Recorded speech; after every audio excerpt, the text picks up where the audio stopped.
The story is told, though who can say if it be true, of a clan of medieval warriors awoken in modern-day Manhattan, of the animated series that told their story. It is an age of darkness. Superstition and the sword rule.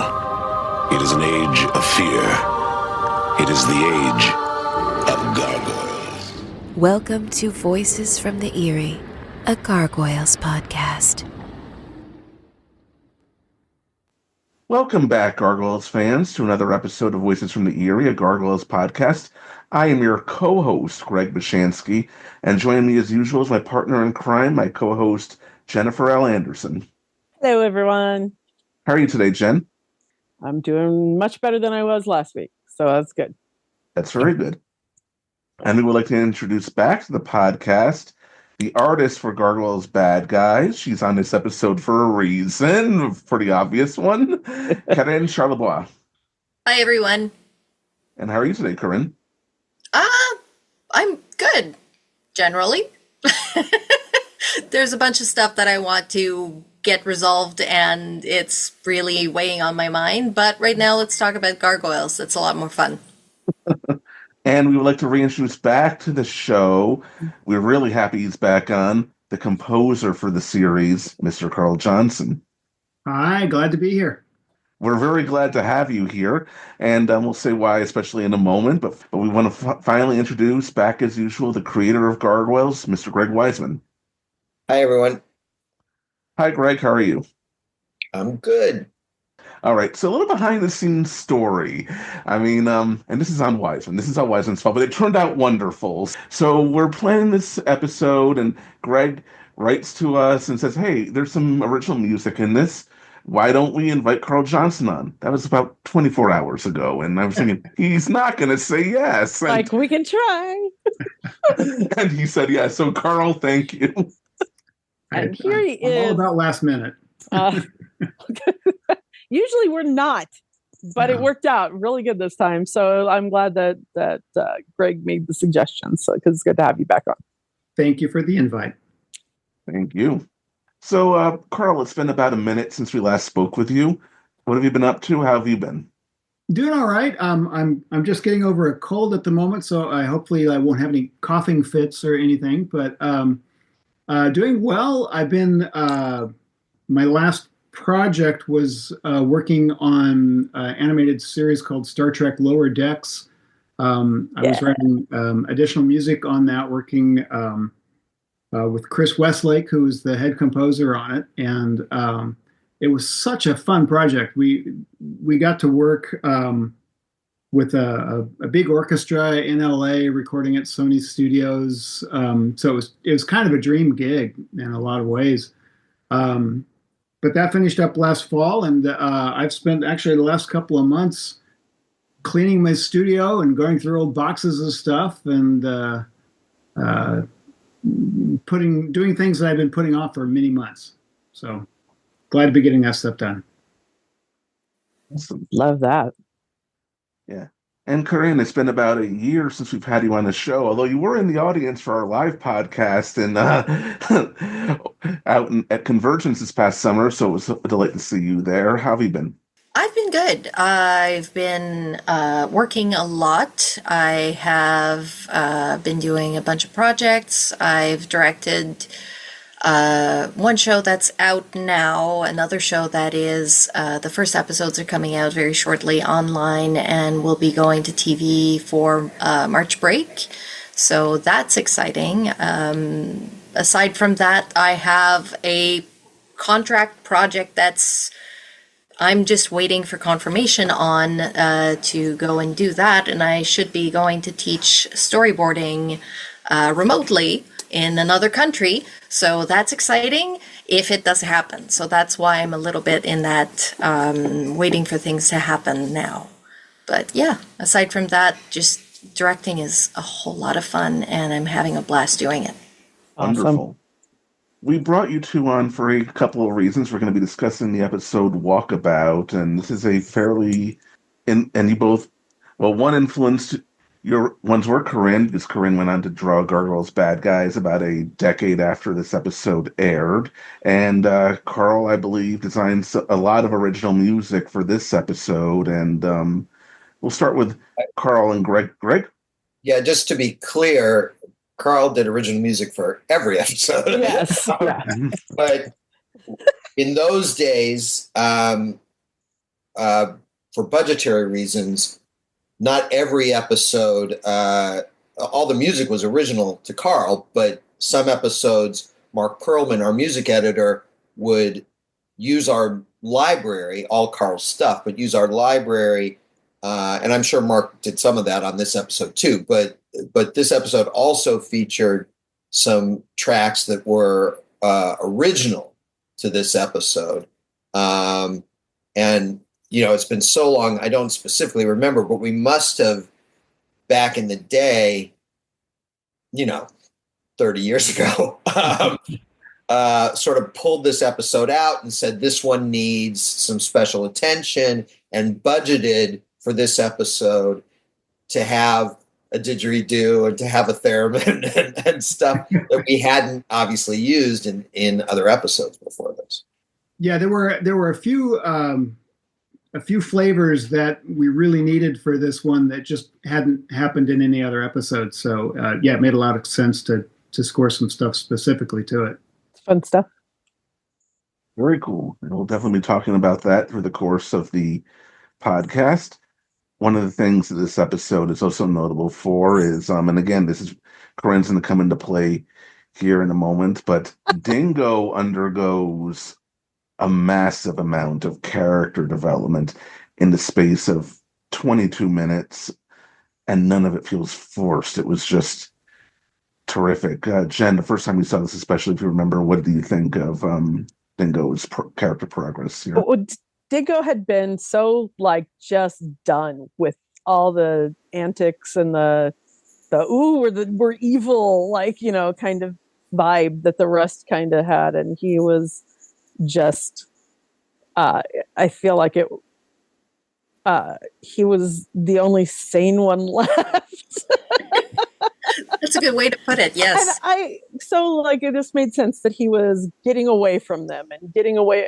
It of course ends up right back in it, just like they do. But it didn't seem like it wasn't a shocker to me that he would be the one that would step up. And they start off the episode with him not happy with the ridiculousness and everything. And he wants something better and wants to do something more with himself. So he was already grasping at that before other things were presented to him. Seeds for it in the couple episodes that he appeared in previously. So that we had in mind that this was coming. So we were, laying pipe for it, and hopefully it worked for him. Did you have this specific introducing the Matrix and this specific kind of idea, or just that you wanted Dingo to find a different path? Definitely the latter. I would love to pretend I remember everything about the order of events back then. I know we didn't yet have the entire Redemption Squad idea, although coming out of this episode was part of what brought that to us. Bushido, this, obviously Hunter's Moon coming up, just how much fun Fang was in general. So can we blame Fang for bad guys? Is it really he's the catalyst that started it all? No, I don't think so. I really think it was more Dingo and Yama, frankly, and this whole thing with Matrix, but which I assume we'll get to because we're talking about stuff that comes after the episode. We haven't barely talked about the beginning of it. But when we sat down to come up with a spin-off that was very rock and roll in mind, and Gary Sperling and I talked about the Dirty Dozen a lot, and there were just certain characters that seemed to be emerging that really seemed to fit that paradigm, and obviously Dingo was one of them. And then Matrix just makes everything weird, which is fun, you know. I mean, Matrix's motivation in this episode is somewhat obscure to me in hindsight. Like, I'm sure I thought it was clear at the time, but going through this in hindsight, I'm like, what does he think he's doing here? And part of it is, if I'm being honest, is that this isn't the most stellar animation we ever got from Coco. It's okay. I don't hate it. But it's not some of certainly our best, and certainly not even, I think, Coco's best. And so certain things just aren't really coming across. I think the idea was that as Matrix spreads across the landscape, he's supposed to be making it very geometrical and, from his point of view, perfect. But just creating posts, whether they're spiky or not, that doesn't really make sense. You know, in other words, the idea is that if there's a rock formation, he should have not just been coating it with silver. That doesn't really accomplish anything. He should have been turning it into some perfect geometric form that represents order in his binary mind. But I don't think we quite get that. I don't think that quite comes across. It's spoken about in the dialogue, but I don't think the visuals really support it all that well. So you're sort of counting on the dialogue and the general atmosphere of creepiness, to which I give Carl a huge amount of credit for, all that great theremin stuff. I didn't even know what a theremin was before we did this episode. I mean, it's not like I'd never heard one before. I had, but I didn't know what it was. I just didn't know what it was. I didn't know. It's a bizarre instrument, honestly. And science. Yeah. And so I feel like the episode has this great mood to it, and we explicate everything in dialogue so that you get the idea, but I don't feel like this was one where we really knocked it out of the park visually. The character stuff is all great. I love, Anastasia. I love Fox. I don't know why she's dressed like a pregnant woman from 1964, but that was the model that we wound up with. Not exactly up to date, even for the 90s, let alone today, but it definitely looks dated today. But I think all the character work is great. I love the interaction between Fox and Anastasia a lot. So there's a lot of things that are really firing in this episode, and then there are things that I'm like, no, that didn't quite get the idea across. It's not quite there. You know what? Like, I realize I justified it with like he's not human, so what he considers order would not be the same that we would consider a geometric shape would be orderly, and therefore like that. So I think that's just how my brain explained it away as weird. I like how your brain thinks. Works in my favor. Yeah, I as a storyboard artist specialist type of thing, I was rewatching the episode going, continuity issues. Why is it just like making a coating and not actually shaping it into proper shapes? And there were a lot of things that I was sitting down and going, that's not that. I kept stopping myself. Just take in the story. It doesn't matter what the visuals look like. Just take in the story. Yeah, it's a little visually. This is a rougher one. I think everything else is working pretty well. There's some questions I'm sure we'll raise about the shaman and the Dreamtime, but I think that it's doing really well on certain aspects. I mean, really well, and then not so great on other aspects of the episode. It's a mixed blessing. I agree. I mean, there's some things that feel off again, like you said in the visuals. I've been pondering this myself in the many times over the past 29 years I've watched this episode, but like I said, it's still a good one. The script is good. The music is fantastic. And I'm not just saying that because Carl's here, because Just so you know, Carl, we say that in a lot of the episodes. yeah. Thank you. I mean, hell, we just did the Hound of Ulster last time, and one of the Banshee, and the music was fantastic in that one too. So, Thank you.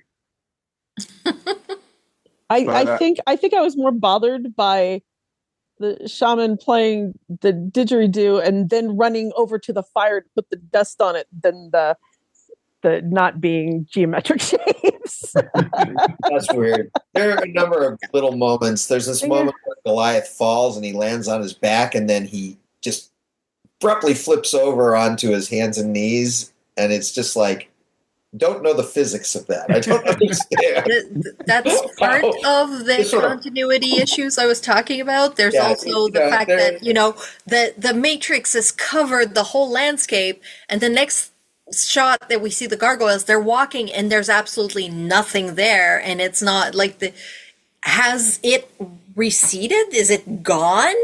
What's it does happened recede to at some point, but it recedes and leaves the silver. I think we have to assume they're walking in the opposite direction, so that they're walking away.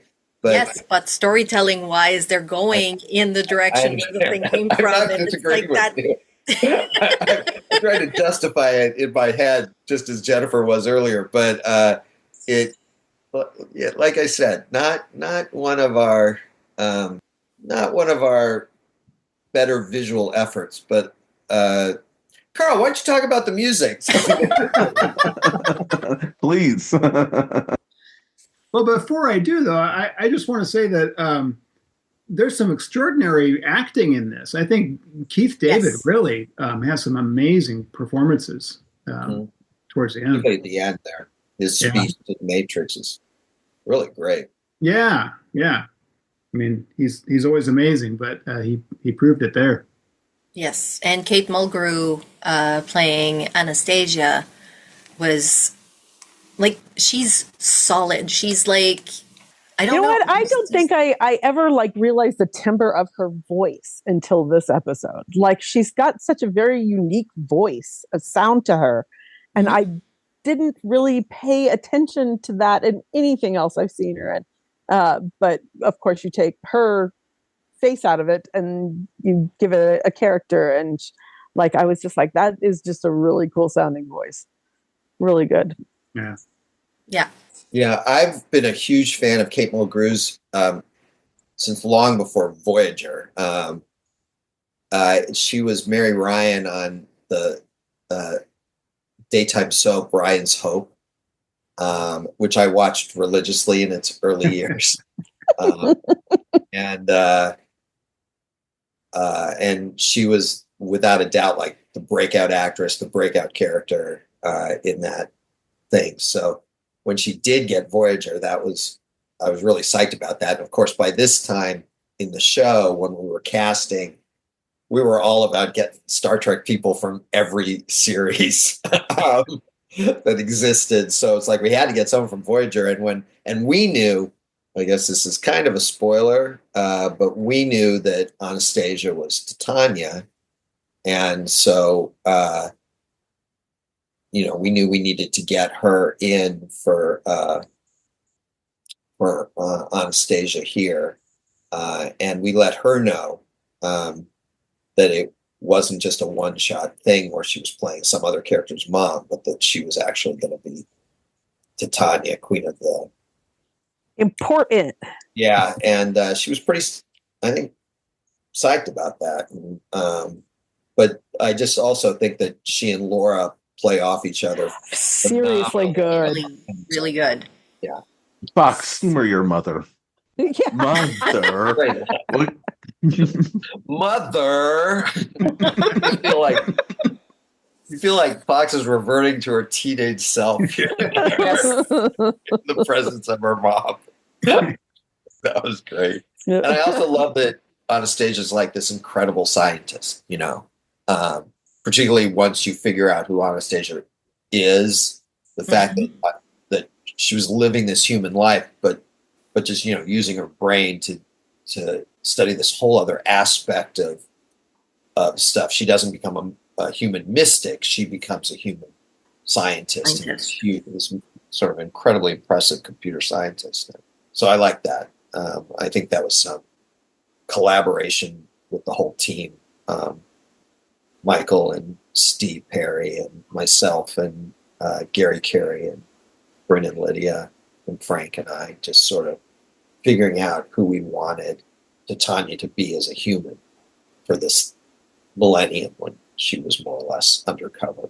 What would interest her? What would catch her interest? I think also the relationship between Fox and Anastasia was really the child doing something kind of reckless and the mother saying, that's not necessarily a good idea. And the child going, oh, sure, it'll be fine. And then it goes to shit.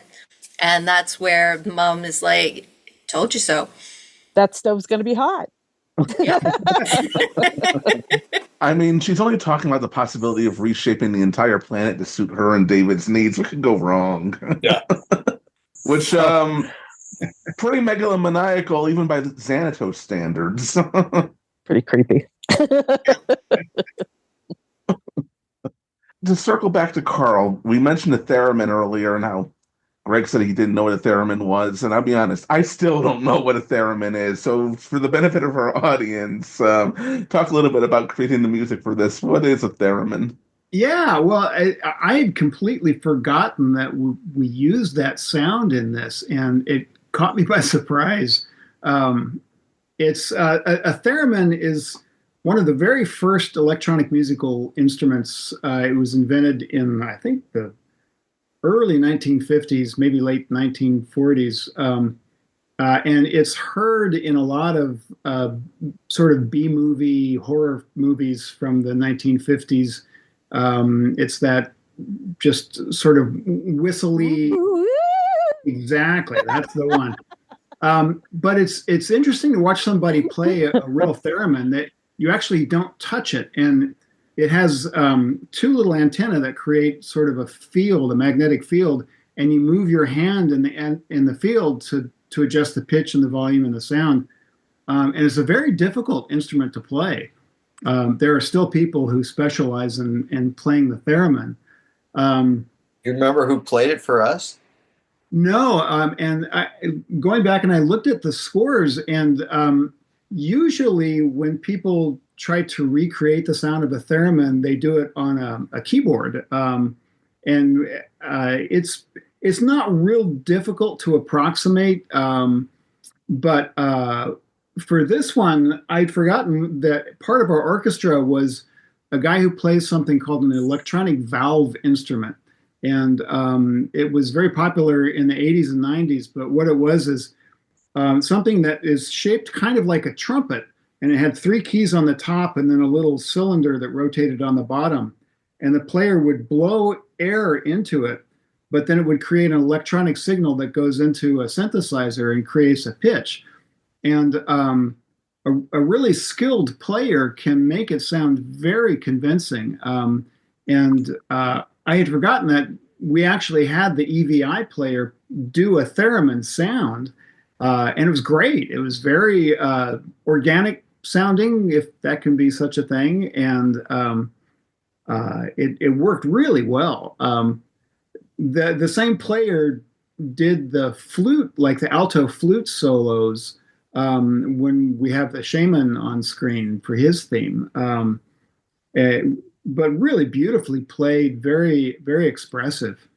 But yeah, it was a surprise to me to hear that theremin in there. I hope, Greg, that you and I talked about that ahead of time, and it was something that was a creative direction we came up with, because it can be a little campy, but if used, I guess, carefully. I'm sure we discussed it because, like I said, I don't have a particularly clear memory of the discussion, but I do remember, like, I don't think I'd ever even heard the word before, like I'd heard that music, like you said, in old horror movies and old sci-fi things. So I knew Opening theme. I feel like we must have had a discussion. You must have said, well, we could use a theremin, and I must have said something like, "What's a theremin?" And then you described it, and I'm like, "Oh, I know what that is. What is it?" And then my guess is something like that. But like, so I knew we discussed that. I knew we did. I remember that we discussed the didgeridoo bit, and so we intentionally put that moment in there where the shaman's using one. Yeah, I don't remember the details of the conversation, but I know we discussed those two aspects of it. Well, And I I remember think that this edge thing where it's like, how far can you go with the theremin before, or even the didgeridoo, how far can you go with either of those things before it starts to feel goofy or campy or whatever? Yeah. I think you nailed it, though. I really do. I mean, it just feels like it's creepy as hell, but not so creepy, not going over to silly, you know? Good. Accents with the didgeridoo are fun. Not just the one time we see him play it, but there are moments throughout with it that just come across as giving a feel of the place without actually, again, starting to feel like, at least to me, I mean, maybe an Australian would look at it and be rolling their eyes. I'm not sure, but to me, it doesn't feel like we push all the way into cliche. It just feels like we're giving a feel of it. But again, I may be the wrong person to ask. So. Well, I have to admit, my first reaction to sing the theremin was like, "Whoa, that's a bold decision." That doesn't know his play, but I think it worked here. It, as part of that sort of attack scene with the Matrix sort of busting out of the lab, it kind of blended in.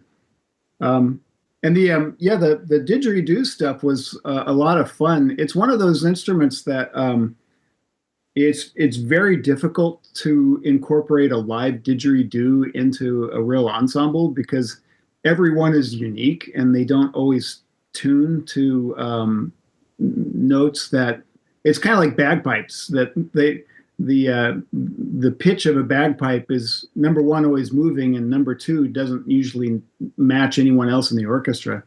But we on this one we had an electronic recording of a real didgeridoo that we were able to manipulate and tune up and move to different pitches and time so that it fit in with the rest of the band. It was fun. I think that worked out pretty well. This is all very fascinating, and I'm really interested because, like I said the last time you were on here, unfortunately, I don't speak the language of music. I know Jennifer does, but I don't, and I consider myself so deprived over that. But I've been learning you some stuff lately, though. Oh yeah, I'm aware from the Far East. I do have a question. This is on the artistic side. I mean, and Corinne, I mean, I know you didn't work on this, but I would love if you opined when, like, all those shapes and those changes that the Matrix is making, are those the sort of things that are designed on a character or background model, or is that all something that the storyboard artist would come up with? I can't speak for that specific Gargoyles episode because I wasn't involved in getting it done, but I would say that as much as possible you try to design before you send to storyboard, but the storyboard artist, if they don't have enough designs on hand, will do their own interpretation of things, and as production goes on, it's either will go from what's in the storyboards or there will be changes made to the storyboard before going into production and creating designs afterwards. So I'm not sure what happened for that episode in particular, if there were Probably all of the above. Yeah, because there were clearly some pieces of the Matrix structure that were done as background and clearly some that were done as animation. And that's the whole Scooby-Doo factor of you can tell which door is going to open by the way it's colored. So there's a lot of that going on due to how animation was done at that time. But yeah, I'm thinking that there's a lot of what was created by the Matrix that was decided in boards, and they kind of went with that. But okay, so like if they were going to design something, that'd be like a props person that would design that kind of thing, or props or effects? Effects, okay. I don't think we had a separate effects team back then. Okay. I mean, on more recent shows I have, but on back in the, I think that would have been our props artists doing that. And again, some of it would have come before the board, some of it would have come after. My guess is in this case, most of it came after. And some of it might have been straightforward enough on the board that it might have even just left it for Coco to do, which may also explain why it's not the strongest. Because, that's, working with short schedules and tight budgets, sometimes you have to skip over some steps, and you get what you get and you don't get upset. Yeah. I mean, until you have a podcast 30 years later. I'm bitching about it a lot, but the truth is, I think overall the episode works pretty well. There are just aspects of it last night that I was kind of cringing over visually. But one of the things that I do enjoy about this episode and the story is the dangers of AI. We've been talking about that in science fiction for decades, but this one turns out we've learned nothing. Nothing. Yeah, we really have learned nothing. I mean, you would think we would have learned from Skynet, from Ultron, but now we can go back further than that. Way further. Now we've got art theft. It's deciding our schedules. It's going to be crashing planes. It's making military plans, which I know it's coming, but it's much less exciting than it was in the movies. It's just going to make all of our cars stop, and that's it. Yeah, probably. That being said, I still say, and Matrix turns out to be much more benevolent. The most realistic part of Avengers: Age of Ultron was that Ultron comes to life, spends 5 minutes on the internet, and decides humanity must be destroyed. Yeah.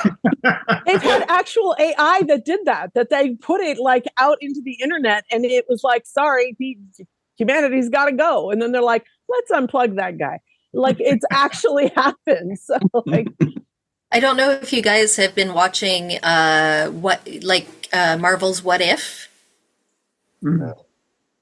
I haven't watched the new ones, but I saw the first season. Yeah. Yeah, I watched all of it, and spoiler warning, they go find the Ultron that actually won, and the motivation of Ultron was exactly the same motivation as Matrix in this episode, which is everything is chaos. I must make order. To make order, I must destroy everything. Now that I've destroyed everything, what is my purpose? This is messy. We're just going to get rid of this, and I'll just start from scratch. Okay. He's the head of the grave. I love that line. I love that line too.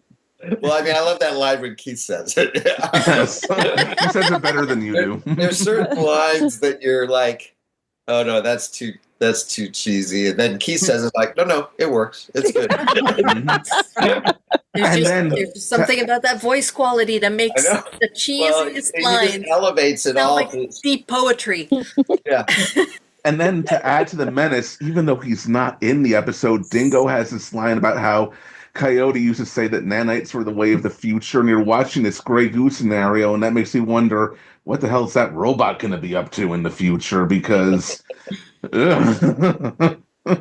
because that Coyote is thinking about this stuff, and here we are, we're seeing Matrix, which turns out to be a mostly benevolent end to the end. I mean, he has to be talked into it, but I suppose Dingo is going to be as good a mentor to that thing as he possibly can. We'll see how that goes in the future, I hope. But I think they have a good influence on each other, actually.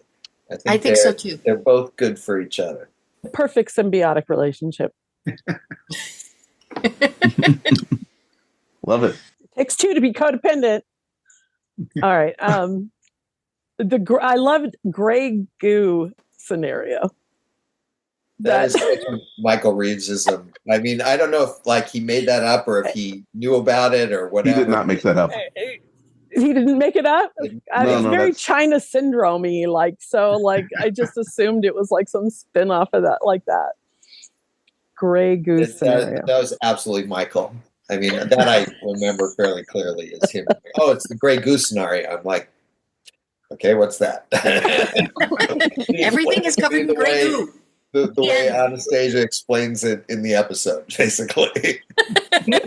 At first, he was sort of like, "Oh, you know what that is," and I'm like, "No, I don't know what that is. You're gonna have to explain it." I love it. And there's a lot of mysticism in this episode too, particularly with the shaman who comes off as a little bit one-dimensional. But I'm not going to lie, I loved the late James Avery's voice work. He was just a fantastic actor. Anyone who was watching television in the 80s and 90s, he was most famously Uncle Phil in The Fresh Prince of Bel-Air. No, he was most famously the Shredder. Yes, he was. Tonight I dine on turtle soup, the 1987 Shredder, the very first voice actor. I had no idea. Oh my God, I just learned something. Corinne, for a moment, I thought you were being sarcastic. Oh my gosh, yeah. James was terrific. I don't think we did him a lot of favors in this episode. We never quite. I don't know why we just didn't let him have an Australian accent, which James probably could have done. But we were like, well, he's Australian, and of course, since then I've seen plenty of Aboriginal Australians, and they have an Australian accent. I mean, there may be a slight variation from what a Caucasian Australian is, but if so, it's pretty subtle. And so we just had him do some other accent that's just vague and undefined. I was going to ask about mystical. that. Yeah, mystical, and it's sort of like, what were we thinking? I don't know. I don't remember. But again, it felt like I think his voice is terrific, and he brings this sort of mysticism to it, almost in spite of what we were doing. In other words, he got the gist of what we wanted, and he brought that. That's what's amazing. But again, I don't think the accent we made him do or the actual dialogue we gave him to say is doing the job. I think it's his acting that does the job. The dialogue is very, how many times can you say it's in the dream time? I mean, he must have had that line very repetitive. Times it was so repetitive. It needed to be deeper in a certain way. It needed to be better researched, and then we needed to give him more to work with. And having said that, his performance is so fantastic that you almost, we clearly didn't have a problem with it back then, and it basically is working, and it certainly does what it needs to do in the episode.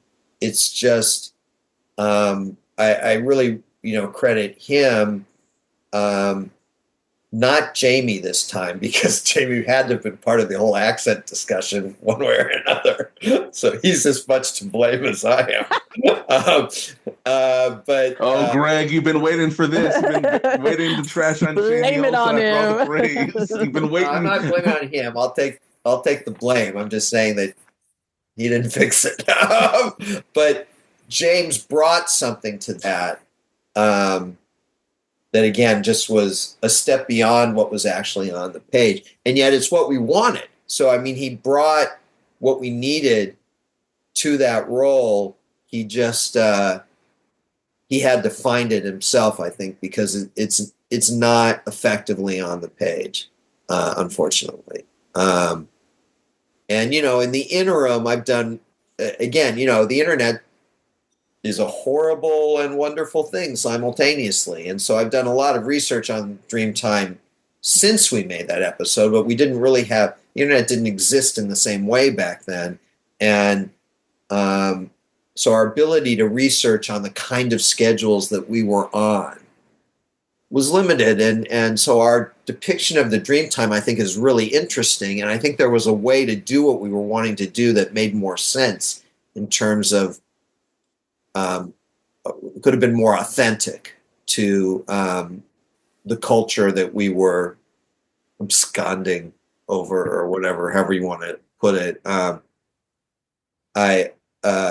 But at the time, it was the best we could do, given limited access to research and very limited time, very limited hours to dedicate to it. So, you live with that, I guess. And so, like I said, I've done research since that. Now I kind of have a better idea of how we could have done more or less what we needed to do in that episode, but in a way that was more culturally authentic. But we did the best we could. Again, we were trying to bring other cultures into it. We didn't always get it quite right, but if intent isn't good enough, but if it helps a little bit, our hearts were in the right place.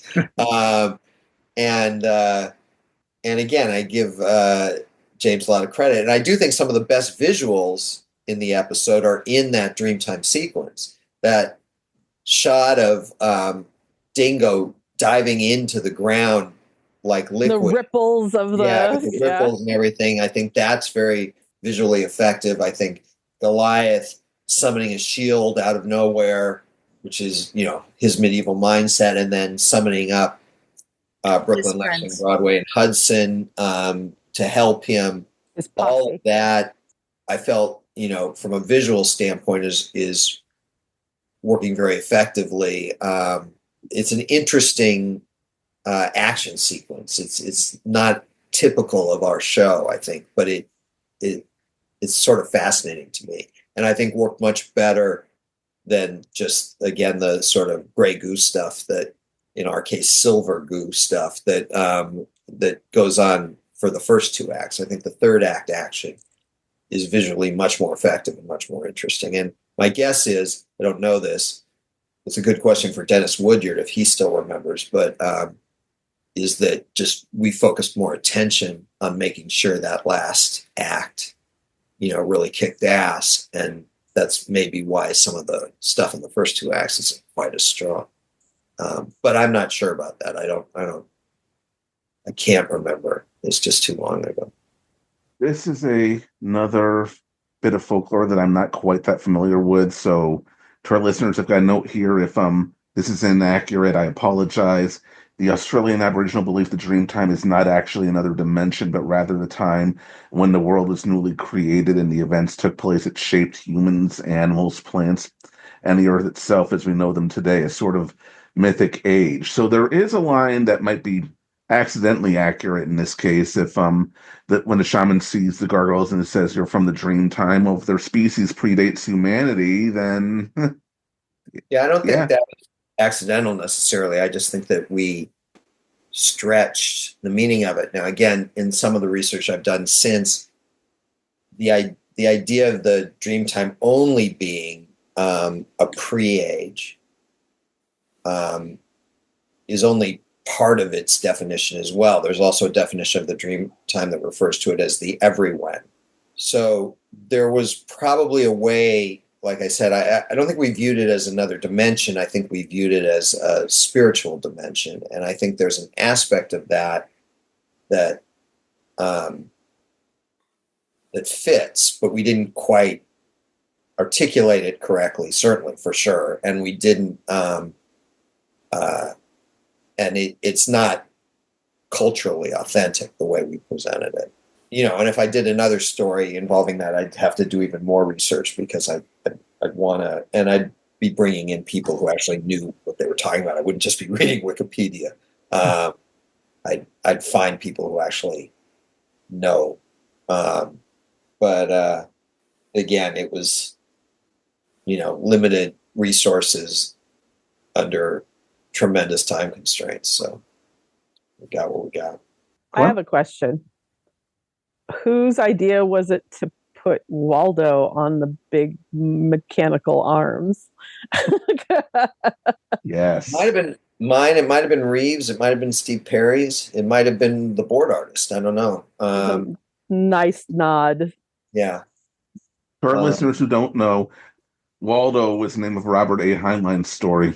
It's a short story about a kid that is physically not well, so he's mentally becomes very strong, and he makes an arm that is super strong.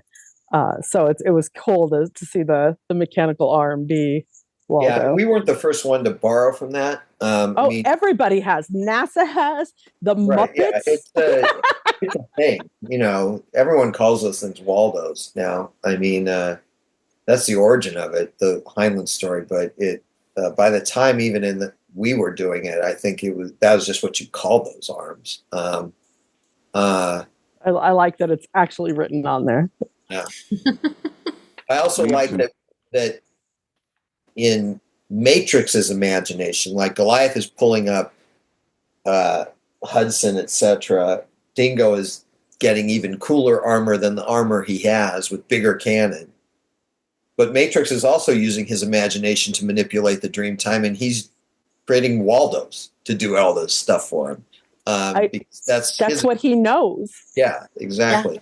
So I like I said, I really find the Dreamtime sequence from the standpoint of an action sequence interesting. And there's another aspect to it too, which we may have talked about before. We kept Gary Kreisel, who was my boss, who I think we've mentioned before on the show, kept wanting to do a segment that would have that would be in 3D, where you'd go to 7-Eleven and buy and pick up 3D glasses, or they would come in TV Guide or something like that, and we'd do some sequence in 3D.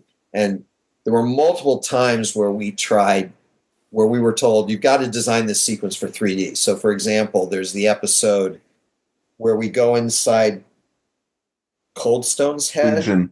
Legion. Yeah. Where it's like, okay, this is going to be our 3D. And it's like, oh, we can't get ready in time. We can't do it in time for that. Okay, we'll do another one. All right, we'll do this one in the dream time. Then the dream time sequence, that'll be 3D. Oh, no, we don't have time for it now. So we can't figure it out in time. So then there's another one coming up. Oh, future tense. All the stuff that is inside for lack of a better term, the matrix in future tense. Not our character matrix, but each time it was like, nope, we can't do it. The technology was like close, but not quite ready for us in the limited in other words, it would have so set us off our schedule that we could never do it. But we kept being told, you need to design a big sequence where we can do this in 3D. And this was one of those attempts. And then, of course, they pull out and they say, no, we're not doing the 3D. And we're like, okay, well, then we're just doing this sequence anyway because it's too late for us to go back and take it out. So this was one of those times when this was at least potentially going to be an entire 3D battle using glasses, which, since I'm red-green color deficient, don't work for me at all. So it was always this thing where it's like, oh, good, we're doing something 3D. It's going to look weird to me, and I won't ever see it work in 3D. Thanks. So I was never that bummed that it didn't happen, but it was always this sort of production, bit of a nightmare because we had to plan for it, and then every time the people we were working with on the 3D side said, nope, can't do it.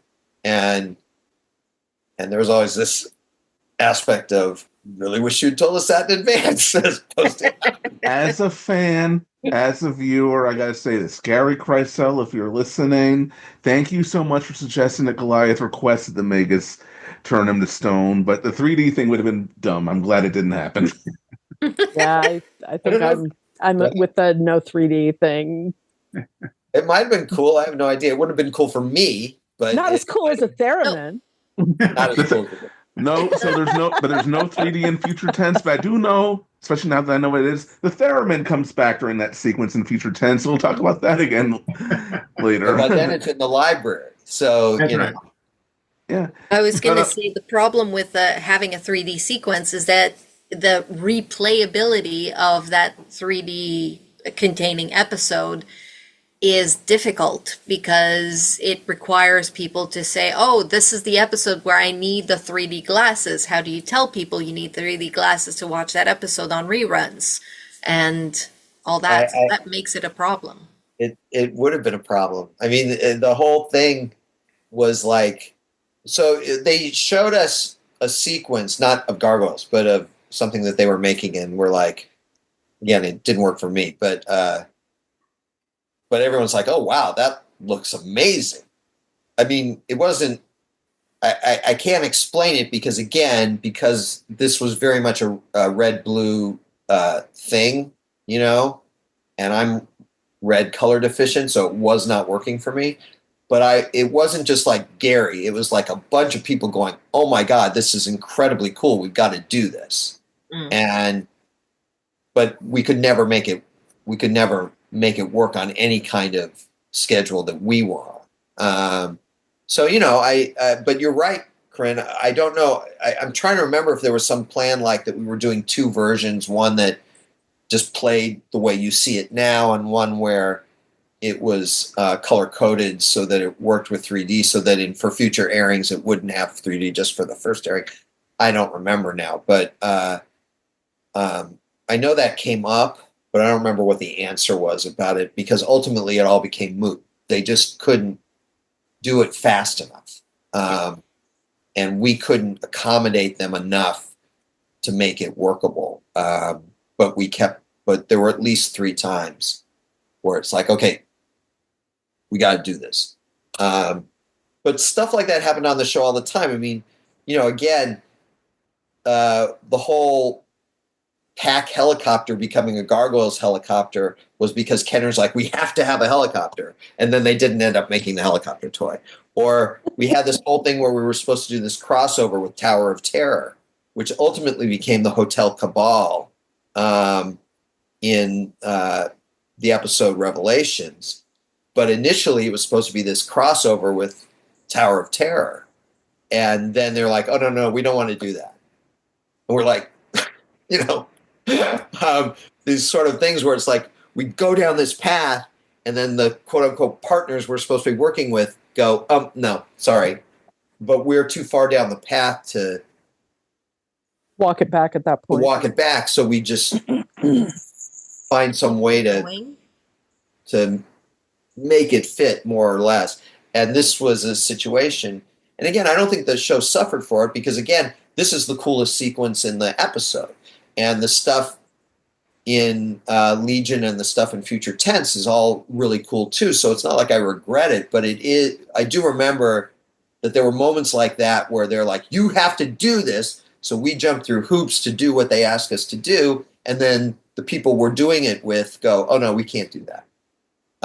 And you're just sort of like frustrated, you know, you're just sort of, I feel it's not the ideal scenario. I do have a question out of curiosity because I've been wondering this for decades now. What did Goliath and Dingo inhale to go into the dream time and confront the Matrix? What did the shaman give them? What was that? Magic powder. Just magic powder. In the spirit world, man. Magic powder. Okay, that's the euphemism of the evening. It's magic powder. Magic powder. And why didn't they burn their arms standing over the fire that long? Right? I don't know. It must have been really, really hot. Dingo's in armor that's very air conditioned. Okay, so yeah, Dingo's in armor. Goliath is a little bit desensitized to temperature. We know he handles the cold. I'm sure he handles the heat as well. He absorbs thermal energy. We know that. So, yep. But still, that's a good thing. Like they're standing there with their arms over it, staring into each other's eyes. And the shaman spends a lot of time working on that drawing fire. of Dingo's eyes had like an iris inside an iris. An iris. That was so weird. Like, what was that design? That's what the magic powder does It's to you. Magic powder. The Australian version of peyote. Yeah. Yep. Spirit world, man. Speaking of peyote, Law and Order. So let's talk about Law and Order. Law and Order. So what I like about that is that You can tell Dingo is just making this up as he's going along, and he's not even sure he believes in what he's saying, but he needs to talk this thing down. Yeah, he's grasping at straws, and it works. And it works. It's not one of our brilliant solutions to the problem, but it's fun, I guess. And again, from a character standpoint, for him, it allows him to segue into this. But the initial speech that convinces Matrix is really iffy. But the speech that comes after, when he starts talking about how he felt about being a hero on the pack, even though that was fake, and how he wants to try and do it for real, and how he wants to be a better person, and all this sort of stuff. I think that is effective speech, and I think Jim Cummings, who plays Dingo, does a great job. He does a great job playing Matrix, but it always throws me these days to hear Jim's version of Matrix, because in my head, when we did the Leica reel for Bad Guys, which obviously comes way after, I consciously chose to recast Matrix as Jeff Bennett, not because Jim isn't great, because Jim's still playing Dingo in it, and it would have saved us money to have him play Matrix, to continue to play Matrix. But I wanted to be able to do stuff with Matrix's voice and never have it sound like Dingo, no matter what we did. And so by casting a different actor, it gave us more flexibility. Plus, both Jim and Jeff can play multiple characters. And so I felt like even if I wound up losing a little bit here, it would pay off down the road. Now, it all became moot because we didn't end up making the show.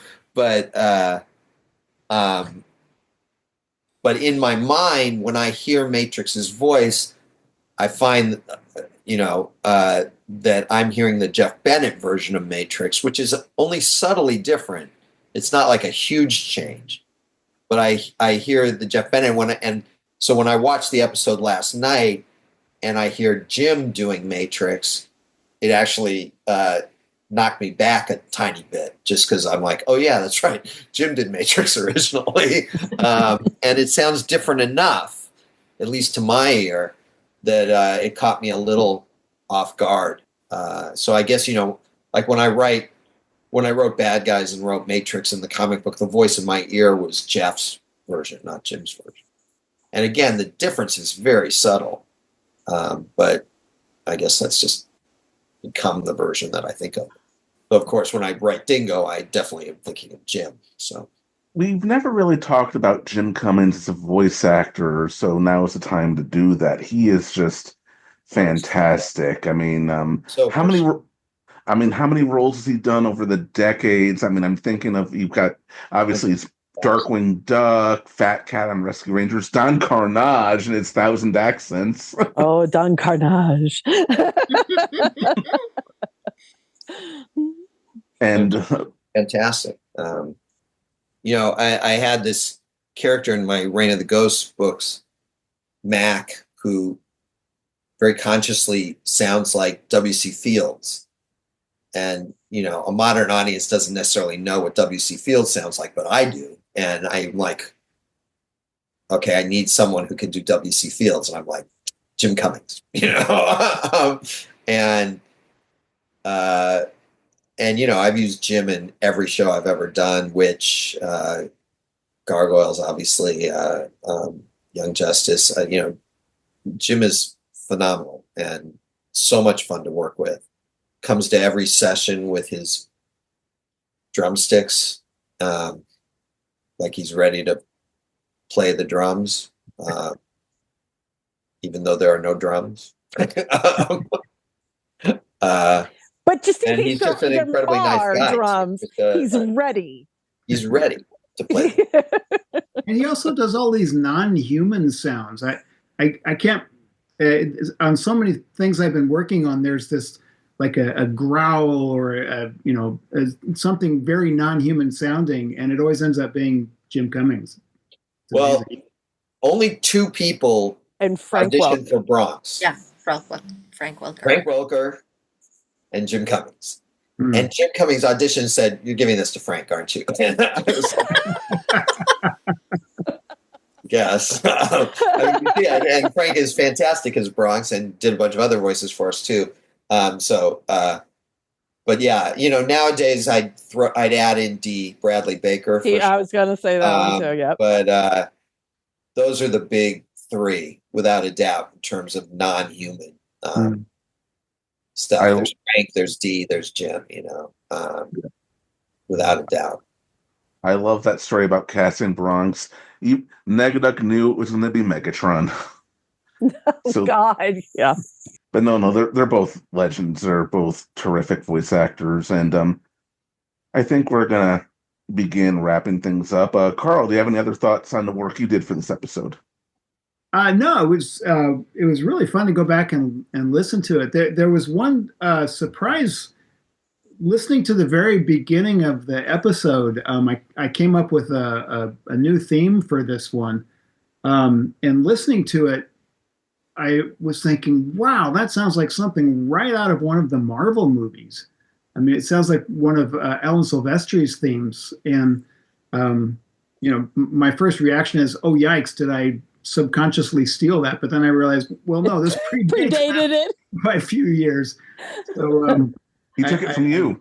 Well, yeah, maybe Alan Silvestri subconsciously borrowed it from me.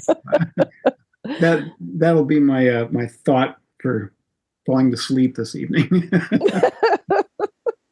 But no, it was really fun to go back and revisit this. I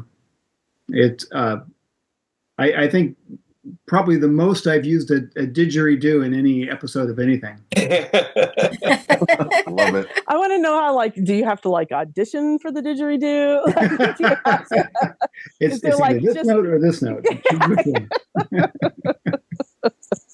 And Corinne, and I swear this wasn't why we brought you on. We brought you on because of the bad guys connection. But then I'd remembered, oh yeah, Corinne at the Gathering 2004. I think she cosplayed this exact version of Fox. She was that pregnant too. Yes, I was 6 months pregnant with my first son, who's now 20 years old. And yes, I thought that the outfit that Fox was wearing was incredibly dated and really not a good look for Fox. Oh. And also, I didn't understand why she was big sideways as well as in front. It's like she was wearing a bell under her boobs, and it was a really weird design. But, I made the costume and I dressed up as Fox for the 2004 gathering that I was chairing. I bet your tattoo was much better than the one in this episode. Quite likely. Looked like this. In this episode, it's just like this blue blob. But yeah. There's no Fox shape to that tattoo. No, at that point. And her hair, like the kind of gather with the big bow behind it and the pearl earrings. I'm like, this is not Fox. I don't know who designed this character, but that's not Fox. It's not. And the thing is that at some point, I mean, it may have been a time thing where it's like, all I know is I had to have approved it because I had to approve all designs. But it may have been one of these things where it's like, this is not good. And someone said, unless you're going to redraw it, which of course I'm not going to do. We don't have time to do anything else. At which point I'm going, then I guess we'll live with it. But I don't remember that. And that's why it looks like that. Clearly, Frank and I and Dennis, we must have all approved it. But I just don't. I can't imagine that we would have unless we literally just we're out of time. We're out of time. Yeah, this is definitely we have to make choices, and the budget and the timeline and the deadlines and all that. This is clearly something that was chosen because there was no time for a better option. For anyone who's curious, if you've got the DVD of the second season, you can look at the extras, and then you'll see that documentary on the Gathering of the Gargoyles, and I appear in there as Fox, as pregnant Fox. That's the first season DVD. First season DVD. First season. Sorry. I think I have like a half a second in that You're the first You're person. You're dressed the as first. Grok. A grok. I'm dressed as grok. You're the first person we see as soon as it cuts to a human being. I'm in there too. I think I'm dressed as Greg Weisman, but I'm not sure. Oh, and it's such a convincing costume too. I want to believe it. And Carl's music is all over that. Yes, it is. It is. But no, it's a fun episode. I like it a lot. Not a perfect episode, but almost no episode is perfect. It's a good watch point for better things for Dingo. Which we're gonna have Corinne on again in the future to talk about. I'm sure we might have her on before then, but when we get there, she's on. I will have to say something about the appearance of Matrix in that episode and the Gargoyles comic. I really should have watched Walkabout to get that proper design of Matrix rather than rely on what was in the Leica reel, because Matrix in the episode looked a lot cooler than what I ended up drawing in the comic. So that is one of the things that I kind of regret, is not looking at that episode before I started drawing the comic. But I don't remember it being that different. Was it that different? I made him more human shaped, whereas Matrix had this more like alien like face, and the hip bones were kind of jutting out. Like something that always like it was a lot more alien in its shape. It was funkier, and it probably would have been a lot of fun to draw that way as well. So do like in the episode, Angela asks who Dingo is, and Elisa says, "Not one of the good guys." And I'm like, the setup for bad guys, right? Yeah, bad guy. I think it was, except I know that's not true because the original name for that was not bad guys; it was the Redemption Squad. And then the powers that be at Disney were like, "No, that sounds like some kind of religious organization." But we were allowed to use it in the comic, but it couldn't be the name for the IP. Mm-hmm. And they came to me and said, "Let's make it Bad Boys," because everyone liked that song, Bad Boys. Bad Boys. Oh my God. I'm like, no, we're not doing that. That goes in the 3D bin. Do bad guys. But so to hear Elisa say, "Not one of the good guys," I'm like, wow, you'd almost think we planned that. Serendipity. All things are true. All things are true. Indeed. And so this is going to go up on March 14th. So does anyone have anything they want to promote? Carl? Well, I'm currently nominated for an Emmy for Looney Tunes cartoons, and I will find out on March 15th whether I win it or not. So if you're listening to this, check the news tomorrow. Good luck. Thank you. Excellent. Corinne, awesome. Anything you want to promote? I can say that if you have small children who like cartoons, the first show I've directed is on YouTube on Marble Kids. It's called Woodchuck Chucks. There's only 7 episodes, but it's super cute, extremely adorable. It's about twin woodchucks who are growing up in the family general store, learning all about their identity, what makes them who they are, and it's also through the lens of being twin.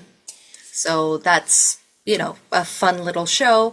And if you're in Quebec or in Canada, then very soon it will be out already in French.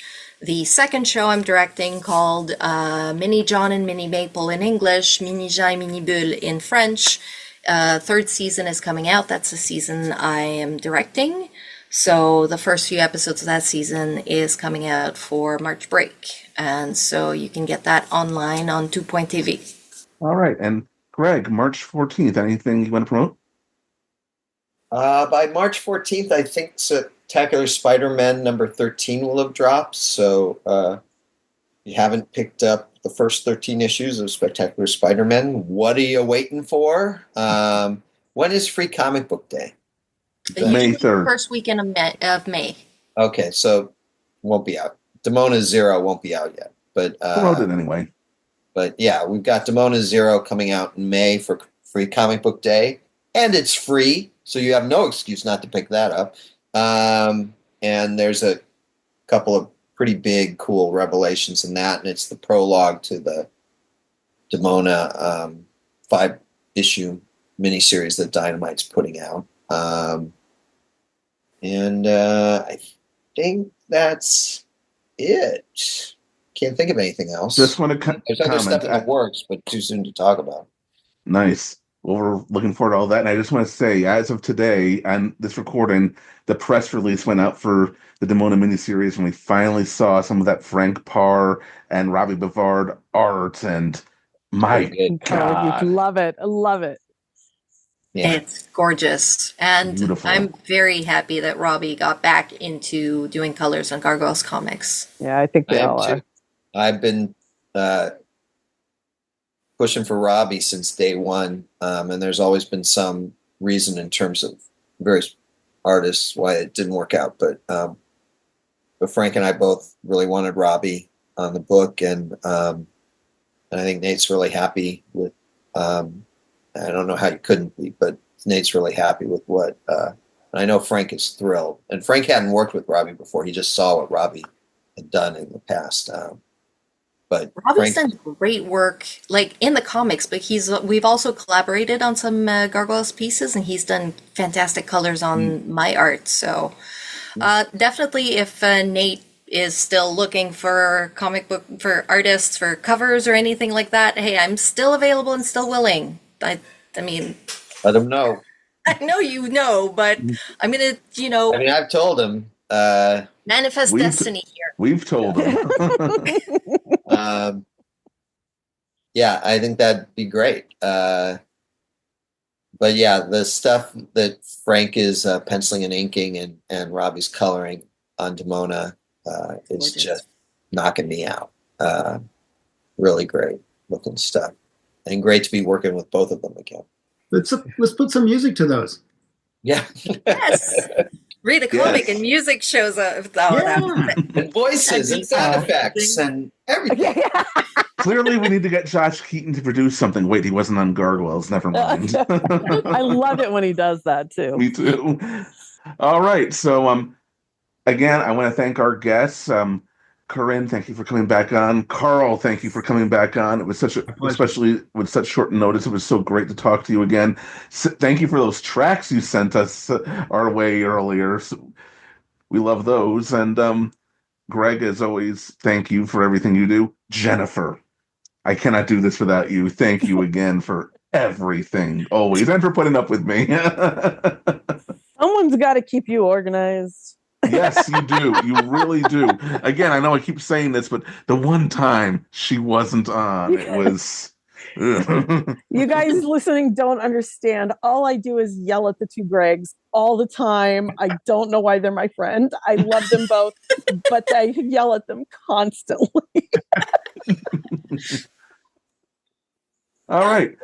You don't hear anyone denying it either. Nope. I think it's because we both I'm afraid to deny anything. Let's be honest, we both kind of enjoy it. We both kind of enjoy it. All right. So I also want to thank our listeners, as usual. Without our listeners, there is no show. And we are hoping that 2025 will be more frequent this year than 2024. Yeah. We're on the right track so far. 2 shows in. We'll see if this holds. And we hope it does. And join us next time as we head to Nigeria for Mark of the Panther. Thank you for listening to Voices from the Eyrie, a Gargoyles podcast, powered by the Spidey Dude Radio Network, located at spidey-dude.com. If you like this show, then please listen to Spectacular Radio, based on the Spectacular Spider-Man animated series, which features some familiar voices. You can also find these great podcasts: Clone Saga Chronicles, Make Mine Mayday, Amazing Spider-Man Classics, the Sal Buscema Podcast, and Books of X. All of this and more on the Spidey Dude Radio Network. And please follow us on Twitter at From Eyrie. That's From EYRIE. And join us on Patreon at patreon.com/SpideyDude Network for more exclusive content. Thank you.